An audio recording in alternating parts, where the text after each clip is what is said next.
네, 오늘도 주님의 은혜와 평강이 넘치시기를 바라겠습니다.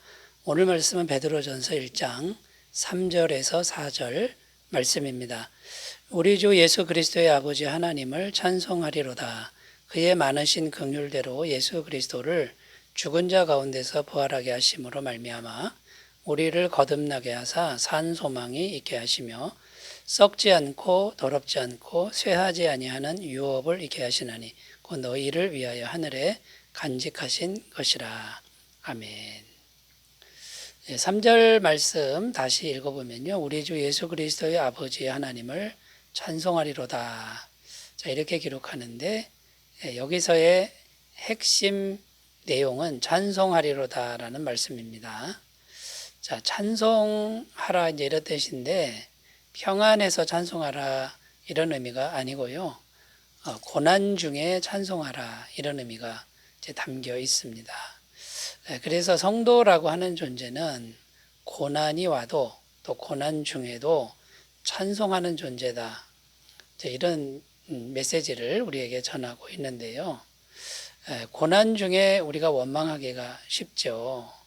고난 중에 원망을 자꾸 한다 그러면 이것은 세상 사람과 같은 모습에 지나지 않는다. 이런 의미가 됩니다.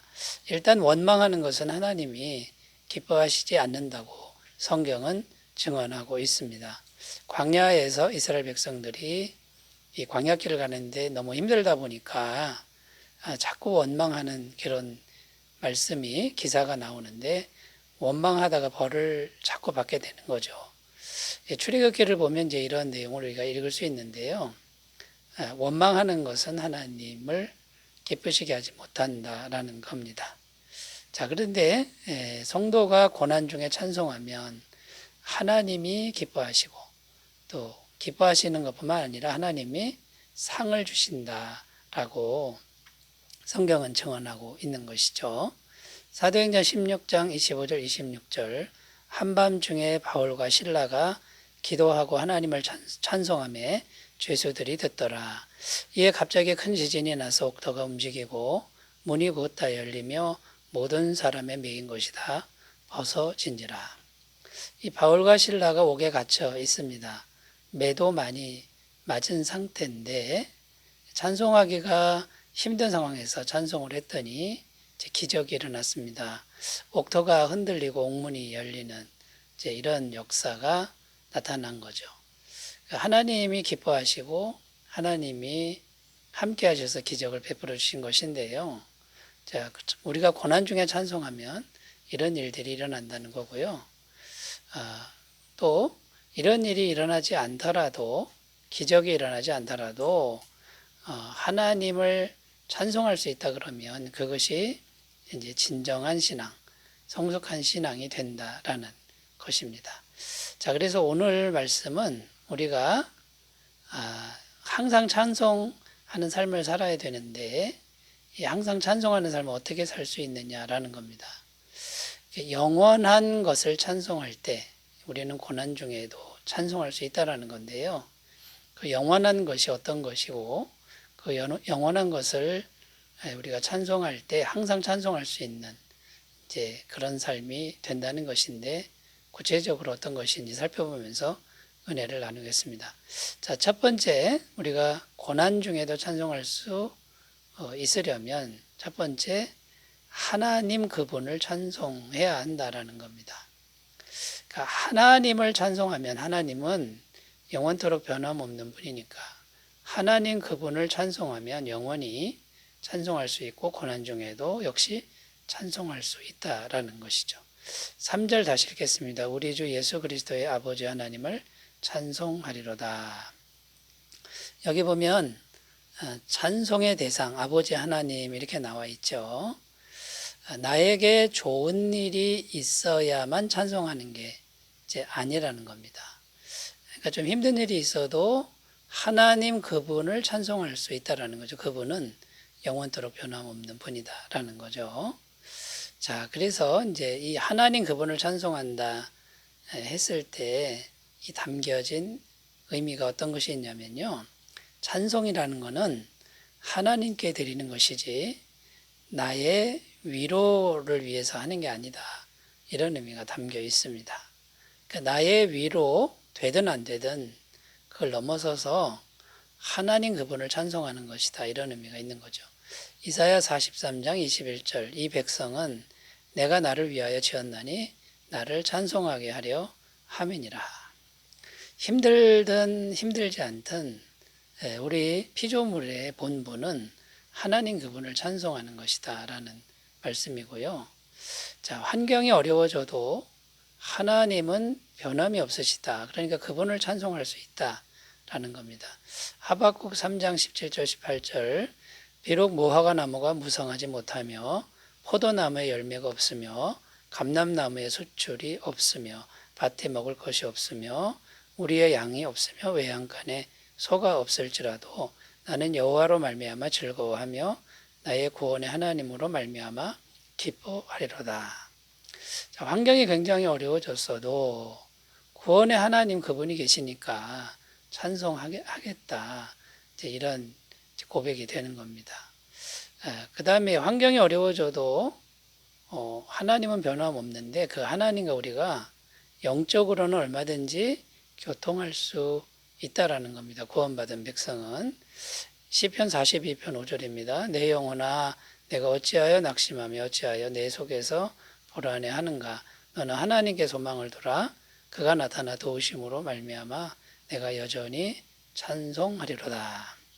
자, 이거 보면 굉장히 낙심할 만한 환경입니다만 내 영혼이 하나님과 교통할 수 있다라는 거고요. 그때 하나님이 나타나 도와주신다라는 약속의 제 말씀이 됩니다.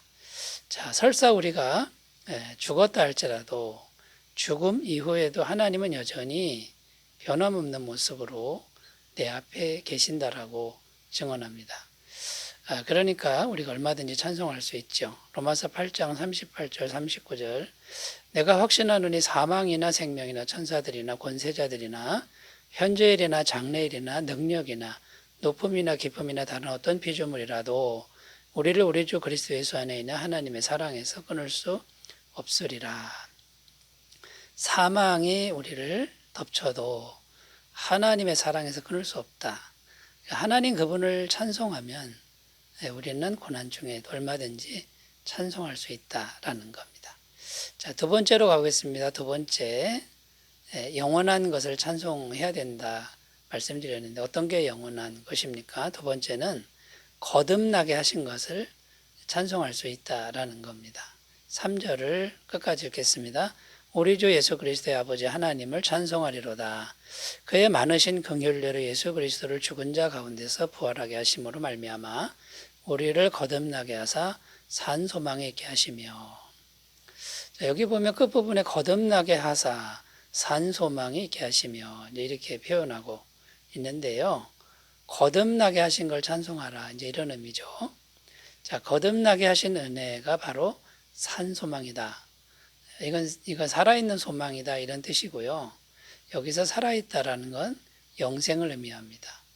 거듭나게 해서 영생을 얻게 하신 것이고 그 영생의 소망을 주신 것이다. 라는 겁니다. 자, 그러면 이 영원히 살아있는 이 영생의 소망 구체적으로 어떤 것이 있을까요? 첫 번째는 영원한 죄사함의 소망이라는 겁니다. 자, 우리가 어떤 죄를 지었을지라도 예수님을 진심으로 믿으면 그 즉시 영원한 죄사함을 받는다. 이게 이제 영원한 죄사함의 소망이 되는 거죠. 우리가 거듭났을 때 이 영원한 죄사함의 소망이 있으니 찬송할 수 있다라는 것입니다. 요한복음 5장 24절 내가 진실로 진실로 너희에게 이르노니 내 말을 듣고도 나를 보내신 이를 믿는 자는 영생을 얻었고 심판에 이르지 아니하나니 사망에서 생명으로 옮겼느니라. 이게 이제 거듭나게 한 후에 우리가 찬송할 수 있는 이 영생의 소망의 내용이 되는 것이죠. 그리고 또 이 거듭남의 이 은혜가 어떤 소망을 줍니까? 어둠의 자녀에서 빛의 자녀로 영원히 신분을 바꿔 놓았다라는 겁니다. 우리의 신분이 바뀌었는데 영원히 바뀐 것이죠. 자, 이것을 우리가 찬송할 수 있다라는 겁니다. 에베소서 5장 8절 너희가 전에는 어둠이더니 이제는 주 안에서 빛이라 빛의 자녀들처럼 행하라. 어둠의 자녀에서 빛의 자녀로 바뀐 것이 바로 거듭나게 하신 은혜고 이것은 영원하니까 항상 찬송할 수 있다라는 겁니다. 세 번째는 영원하신 성령님과 영원히 교제할 수 있는 소망을 주었다라는 거죠. 거듭나게 한 은혜가 이 영원한 교제의 소망을 주셨다라는 겁니다.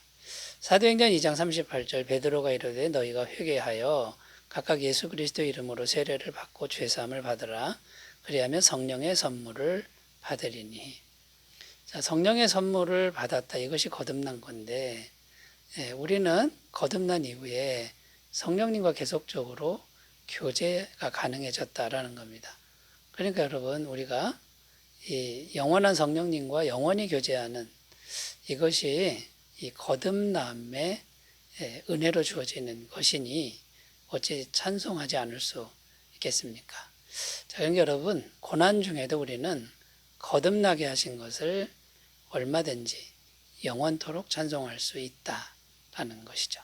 자, 세 번째 고난 중에도 우리가 찬송해야 하는 것, 영원한 것 어떤 것이 있을까요?